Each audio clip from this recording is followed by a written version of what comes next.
you get the goods? Where you going? Let's go, I'm impressed. What the hell is this? Camping bed. £331 and 44 pence. Oh, this is not fun. This is not fun. It's 4:30 a.m. This should be illegal. In saying that, Dan's already up. She's already up and started her day. But that's normal for her. Which is just blows my mind how she can do this every day. We've got the tunes on this morning. Newton Faulkner. We bought a load of new CDs. Old CDs. This is gonna wake me up. I close my eyes. Who I am. 6, 7, 10. 1. There's a place I go when I'm alone. Cannot succeed, I know it. Where you going? Bye, my love. The sky is very, very pretty though. I need to show you this. In the words of Tom Cassell, would you just look at that view, that sky? I've always been a sunset kind of guy, but I must admit, on the rare occasion where I do wake up this early, a sunrise is very, very impressive. Dare I say it, more impressive than a sunset. Especially today with these clouds. Hello, Mr. Magpie. How's your wife? Hello.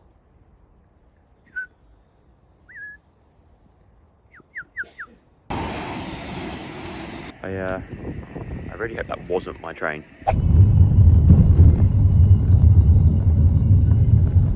Ooh la la!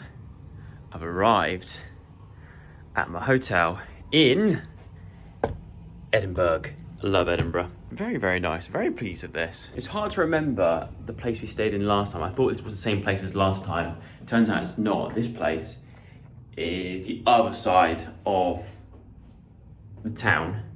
But do you know what? I think I prefer this place.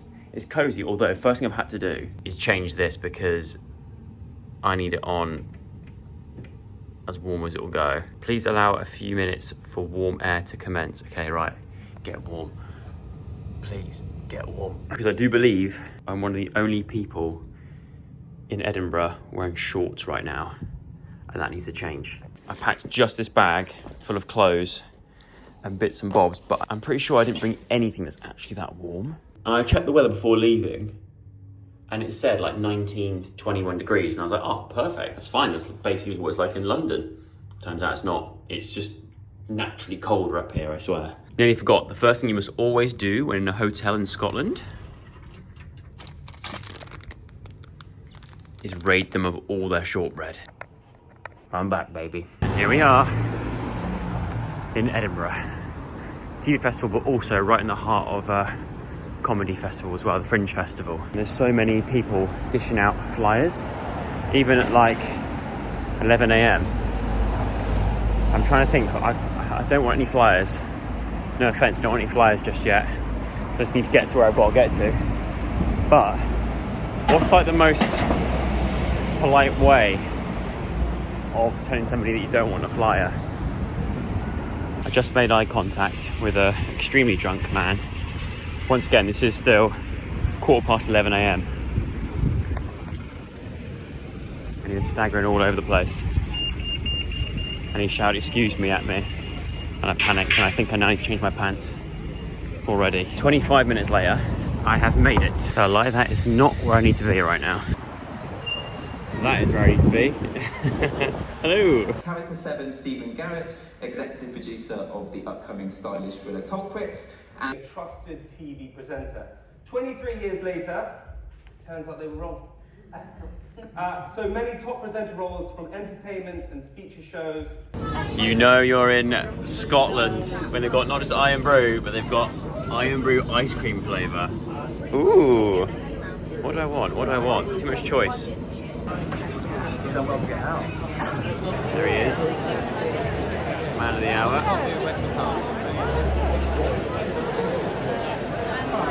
Editing Joe Sugg here. I didn't actually explain why I was in Edinburgh. The keen eyes amongst you would have noticed that I was at Edinburgh TV Festival. I went last year with Final Straw, my production company, and went again this year. And it's just a good place to go if you're in that sort of the sort of TV content sort of world. It's a good place to go to like keynote speeches and lectures and things like that. Obviously, with it tying in with Edinburgh Fringe Festival, we did go out to go and watch a few comedy shows. There's an open bar bit where it seemed like I bumped into so many people that watched my videos back in the day or grew up watching me, and now they're all like in their 20s, mid-20s, which is still blows my mind that people come up to you and go, you were like a part of my childhood growing up. So thank you to everyone that came up to me and said hello. You were all wicked, especially this guy. Walk 500 miles an hour, walk 500 more, just to be the man who walks 500 miles to turn up at your door. Da, da, da. Come on, go to be fair. Let's go, I'm impressed. I'm impressed.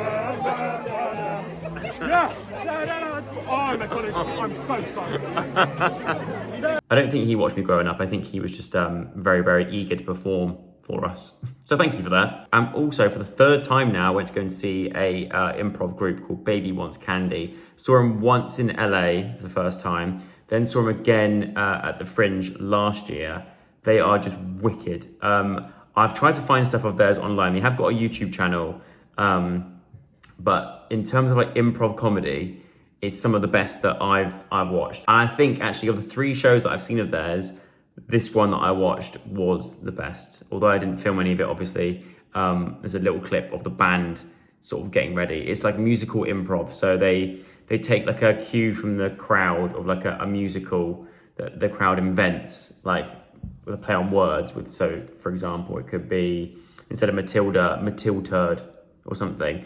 And then they have to take that word and make a whole musical out of it. So it's acting, but then the guy on the piano comes in and he starts playing a tune. Whenever he does that, they have to go into song and start a musical number based on what they're performing and acting out. It's wicked. If you get a chance to go and see him, definitely do that.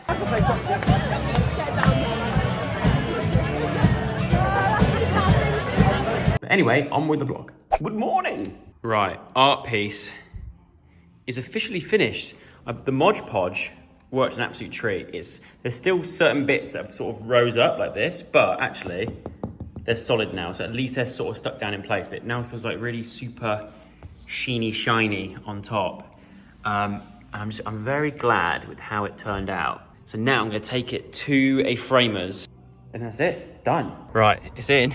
Bit of a panic because I put the seats down in the back and tried to put it in through the boot and it was not gonna fit. So I've managed to get it in here on the back seats, which obviously does fit. But the only problem is, once it's got a frame around it, how on earth is that gonna fit back in here? And if it does, how is it not gonna break? I feel like I've just dropped like one of my children off to a friend's house and you don't know what state they're gonna come back in, but you just gotta hope that they're being looked after. I spent so much time on that art piece, a lot of time. So to then leave it with somebody and be like, okay, right, put a frame around it, which, by the way, framing is not cheap. I don't think it ever has been. There's obviously an art that goes into it. It's a craft to make a picture frame for custom pieces of art or whatever. I understand that, but £331 and 44 pence. But the way I look at it is this. I mean, materials, old newspapers, dirt cheap. The paint and spray paint, the air gun that I used, all that kind of stuff. I mean, yeah, it all adds up. But 330, is that expensive? People that are either artists or work in that kind of space, is that expensive for something that size? Bear in mind, it's a big art piece. I'm often looking on the internet. There's certain artists that I love and follow, and there's if I could, I would buy an awful lot of art and art prints. And some of the artists and the art prints that I follow, they're not expensive at all. But then when you add the frame on at the end, the frame is always more expensive. than the print. Well, obviously it depends depends which artist you're getting a piece of work from. Also, if you work as a framer and you want to go into partnership with me, get in touch. Let's work together, please. Oh, what a surprise! I get back and there's a package. That's not for me. Diane's home and Hello. she doesn't like my hat. I do like your hat. You look actually super adorable. To be fair, it was actually a It's hand-me-down. cold, by the way. Is it? Yeah. I'm on a t-shirt. I know. I'm like in little trackie. It was actually a hand-me-down from Alfie. I think it's meant to be quite oversized. Do you not like it? No, it's cute. You look Do I look cute. stupid? No, you look so cute. I mean, it matches my trousers as well. That's why I like it. I need a little puffer vest. Do you want to go and grab one? I think so. Can I? You chat away. Take the keys see with if you. you can talk the whole time that I'm gone. Take the keys with you and bring them back with you. More importantly. Oh, actually, if you Do you want one? don't lock the door, I think it'll auto lock. It might set the alarm off, but keep that on you. Diane wants to do a food shop. I hate food shopping, so I'm going to let Diane go and do the food shop, drop her off to go and do a food shop. I'm going to head to B&Q, my favourite place, to go and pick up some rubber knee pads or gel knee pads, hopefully rubber knee pads. If they don't have them, I'm going to go to Toolstation or Screwfix or somewhere to try and find these knee pads. And I know you're thinking, Joe, why do you need knee pads? That's a bit random. It's not, because tomorrow I'm actually filming a YouTube video for the Thatcher Joe channel. Believe it or not, the Thatcher Joe channel is having a new video being made for it tomorrow. I'm meeting with a guy called Ali, who I've worked on before in the past to shoot stuff and get things done. He's going to come and help me. And oh, that was quick. He's going to come and help me shoot something tomorrow, which I'm very, very excited about, but I do need knee pads for it. So I'm getting knee pads, you're going for a food shop, and then we're meeting up and going to... Oh, do you want to take me to the shop first? I want to take you to the shop first. Okay, we're going to a... Emporium. We've arrived, and look at these two. Hello. Hello. The ultimate guide to TikTok. My survival juice. Coffee. Don't talk to me. Don't talk to me until I've had my coffee. Don't even speak to me. Don't even... But first, coffee. Wait, what's this? Today's vibe, coffee. Lots and lots of coffee. Hey, what'd you get? Well, I got some scrapeless peanut butter. Scrapeless? Made fresh in store, 100% organic roasted peanuts. Yes. Smooth. I would have rather crunchy, but they didn't have it. Ooh. Fine. This is the money maker. The money maker. I actually like that. That's It's such a cool little piece, isn't it? a candle holder, but it's got What the I driftwood love- on it. Yeah. Look, I love that, like, the mites have got to it. The what? The mites. I thought you said Marmites. I did say that, actually. Oh. Well, that's driftwood. So that's been in the sea for ages. Has it? Yeah. I think so. Yeah, it's driftwood. It's like driftwood, isn't it? I'm looking for a giant branch of Hopefully that it's not stuff. asbestos. No, it's not asbestos. I think you'll be all right. Oh, that looks like it could be, actually. Don't. I think you may have to take that back. No, don't. You got the receipt. Don't. I do, actually. Right here. It is driftwood, you plonker. Imagine there's like, yeah. Do you want one of these asbestos candles? Oh my god, Joe, your nails are so manicured. What do you mean? I've never really looked at your nails. Great nails. You should see my toenails. Oh my god, they're so pretty. If it's only because yours, look at your nail. Mine versus. There's all sorts. There's enough peanut butter under these fingernails to probably fill up half that pot. Put your thumb next to my thumb. Oh, Yeah, bless. that's quite sad. Right, drop Diane off at the supermarket, and I am off to B&Q. And I've got some new knee pads. When we got back in the car after going to that Emporium place that Diane wanted to go to, it seemed like the front speakers have just stopped working in this car, so all the sound is coming out the back. I've checked on the actual screen and it says that it's still central mode, so the front two speakers should work, but it means that I can't hear my little beepers, the parking sensors. The beep is coming right at the back, which means I can hardly hear it, along with, for some reason as well, the indicator noise as well. I put my indicators on and I can't hear it. I mean, it's turned off, so I can't hear that either, and then all the music and stuff sounds in the back. So I was like, have I like lost the plot? Am I hearing things? It turns out it's not. I'm hoping now that I've shut the car down, the old off-on trick might work.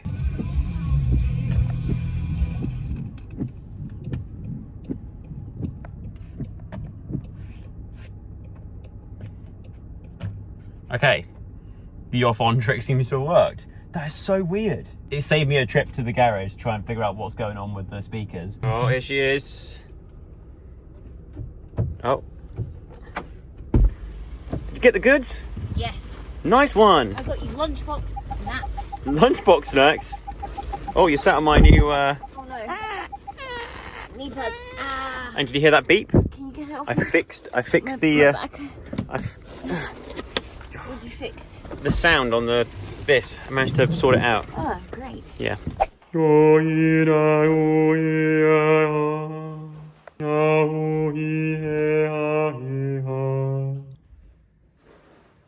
Hang on a minute. It's bloody wonky. We almost missed a delivery from Amazon, which I thought would be in a bigger box. So I have no idea what this is going to be. Is it? Oh, it is what I thought it would be. Got these, right, off Amazon. They are like a strip light. You can change color and app, and it actually syncs. What I thought was quite cool is if you have music playing, it syncs to the music as well, which so many of these lights claim to do, and I'm still yet to see a company or a product that actually does that properly to a good standard. But these, I've got two of these because they're going to go in the corner because they're set up, but they can go right in the corner and they take up hardly any space, but provide hopefully good lighting. And the lights are for in here, this room that is quite literally pitch black. But if I whack on the normal lights, boom, we have a gym space.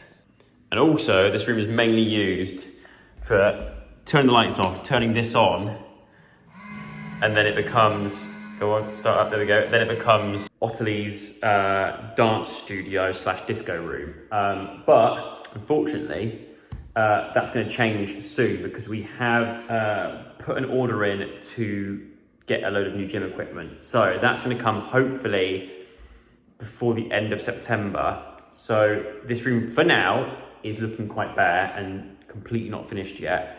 But we took some time to sort of look at and think exactly what we want for this room, what we're going to need. But it's a room that is going to get used an awful lot. I mean, Diane's always in here every morning doing a workout. I try and come down here when I can to do a workout. For weight stuff, which I like doing, it's not quite equipped yet. But in a month's time, it will be. But what I'm thinking is, one of the lights in that corner there, and the other light in this corner here. And I also need to get this picture on the wall. I thought this would be quite good to put in a gym because it's sort of Popeye. It's by an artist called Will Blood. Right. I built one of them already. And actually, do you know what? As a product, it's good. It's sturdy. It genuinely seems like it could be like the colors wise, very vivid, very, very good. Seems like quite a high quality product. I can't remember how much I paid for it. I'll pop on the screen now how much I paid for them. Each, by the way, not together. This is the price it was for one. But I've got one massive gripe with this product though. Right, you look at this. You've got the bracket like that, and you'd assume that the cable then comes off the back of it, so you haven't got a cable coming up the front. It makes sense if the cable comes off the back, so it can be hidden, right? But same goes for this look. As you can see in the picture, clearly, I mean, they've photoshopped out the cabling on it. They must have done, because this is the light strip, and the cable is running off the front. So it means it has to go on that way, unless they want you to put it on that way, which then makes no sense, because like the picture, it means then the light is shining at the wall, which you've got it right up against next to. So you've got to turn it this way. If you turn it this way, the cable is poking outwards, which makes it a pain in the arse to hide the cabling and actually make it look decent, like in this photograph. But if I can actually find where I put the remote in this dark room, here we go. If I can find the right button, no, I must have it upside down. No. Oh! Do you know what? I am very happy that the one remote works for both lights, because they're both on the same circuit or whatever it is. I don't know how it works. There's a lot of good different modes on this in terms of there's timers, there's the beat sync buttons, there's also, you can change the speed, you can change the color. We can go red, green, orange, purple, brown, green, Aubergine. Which one is it? If I press auto, it does this cool like color RGB pulsation thing going on, which is pretty cool. This is very satisfying. So in conclusion, they'd be perfect and well worth the money if they just change that cable and switch that around the other way. That would make it so much better, like it is in the picture. But hey, look, you can't win them all. On to the next parcel. I'm glad I didn't put that knife too far into that box, otherwise the inflatable part of the inflatable air mattress probably wouldn't work. Now these seats go down. Before I do that, I've got to pull this up like that. Then this goes down, and that way it lies relatively flat. With that still down that way, you get a bit of a curve up, which I realise if I put this that way, it does lie nice and flat. So now, with both sides down and laying flat, you can almost fit a human lying that way. I mean, I don't sleep flat anyway. I always like curl up in a ball. So for me and for Diane, it works pretty well. But the idea is to be able to drive somewhere, grab this, plug that into, oh, we have got one actually. Plug this into the cigarette lighter. Do they even call it a cigarette lighter anymore? It's probably used for more things like this nowadays than it is actually for lighting cigarettes. So I'm going to plug that into here, and then that then should, if I turn that on, yo, okay. So then the idea is you drive up somewhere, we've got our stuff in the back, we move the stuff to the front seat where we get an awning out, I don't know, I haven't got that far yet. We then plug that in, we then, in this bag, take out our foldable mattress, we chuck it straight in the back and blow it up in here without having to actually really leave the car if it's raining or whatever, or we've been driving for ages. I mean, this may not work, but I just want to see if it is possible to do. And also, check it's the right size. So I sort of bought this in a panic because it's a standard sort of car size, but I'm starting to think, is this the right size thing to use? Like I said, the end goal is to go away on proper trips and do proper things, but also do it in the camper van. When we eventually have a family, I would love to be able to go on camping holidays and take the kids on camping holidays and teach them how to camp and how to be a bit self-sufficient with surviving a night in the wilderness. You know what I mean? This actually looks way too short, unless, it's not the right way.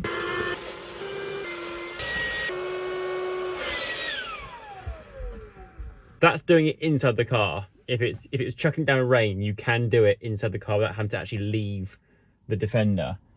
But if it's not raining, I would highly recommend opening the boot out, open the side doors, and just doing it that way. Way easier. But that is looking quite good. I would say that fits bloody lovely. It's a double sleeping bag, which I think could fit nicely in the back of this. Oh, wow. I'm short. I don't know how these ones go in. Hey, look, it's getting there. Yeah, but I really need your help with this bit. You look stuck. I'm very stuck. You're putting that in at a wrong angle, that's why. Yeah, I'm stuck. I was very stuck here. I'm actually sweating. Well, you've nearly done. No, I'm really not. You've got 2 more bits to go and that's done. Help me, Liz. Only if afterwards you come and look what I've just done. Yes. Ta-da! What? You don't see it? No? That's because it's behind you. What the hell is this? Camping bed. It's camping. For camping one day. That's Blow up so mattress with a... Oh, did you just... Is this what you just bought? I just blew up mattress for the car, so when we go camping... Shoes off, shoes off. Can I stand on that? Yeah. Get in. Oh. Comfy? Yes. I want to see if we both fit. That's so comfy. Do we both fit? Yeah, of course we do. This has actually worked. Yeah. At some point, obviously it's going to be difficult now if you're starting Strictly, but at some point... I could live in this if I have to live in London. I could drive to Boreham Wood, can't I? Sit in the car park. I'd sleep in this. We'll do this. What I need to get now is, if anyone knows some good like blinds for windows, just the sort of like blinds, like temporary blinds you can stick in on these windows. Oh yeah, because you. Otherwise, in the morning, people just staring in. You're Joe and Diane camping their car. And you don't need a pillow. So this inflatable pillow is a perfect pitch, really. Yeah. For having your head on. Yeah. So you don't actually need a pillow. Although you could bring pillows with you. And I reckon I'd sleep so well here. yeah. Crank a little window down, get a bit of fresh air in. I was going to say. It'll get stale. Would you? Yeah, it would get stale. Could fart. you imagine in the morning? Yeah. It would be, you know, when you could Hoon. just smell like bad breath. It'd be green gases coming off this car. That's just from your ass. You know what I feel sorry for? What? Chippy. The visual wanderlust kind of expectation of camping in a 1960s camper van is all well and good. Practicality wise, we need to work our way up to that, I think. I feel very sorry for Chippy. Yeah, so do I, but we have to work our way up to it. And trust me, we'll be better off doing this for now and then next year taking Chippy out. Yeah, I guess. Don't I feel bad now? Oh no, same. Just thinking about him sat in Yeah. his storage unit. He's probably thinking, Joe and Diane, Was he from Transylvania? where are you? What accent is that? It's like a car accent. Oh, of course it is. And back to me in the studio. That is the end of the vlog. I've got to end the vlog. I actually stayed in that car for another 45 minutes on FaceTime. I've got more vlogs. I did vlog bits of my birthday and things like that, which you missed out on. So I'll be sharing that very, very soon. I've got a few days now where I can get back into editing, so I should hopefully catch up with these vlogs soon. But thanks so much for watching this vlog. If you did enjoy it, as always, please give it a thumbs up, subscribe if you haven't already. Leave any comments. I feel like I asked a lot of questions in this vlog. So if you've got any answers to those questions, please leave it down below. And other than that, I'll see you again very soon with another vlog.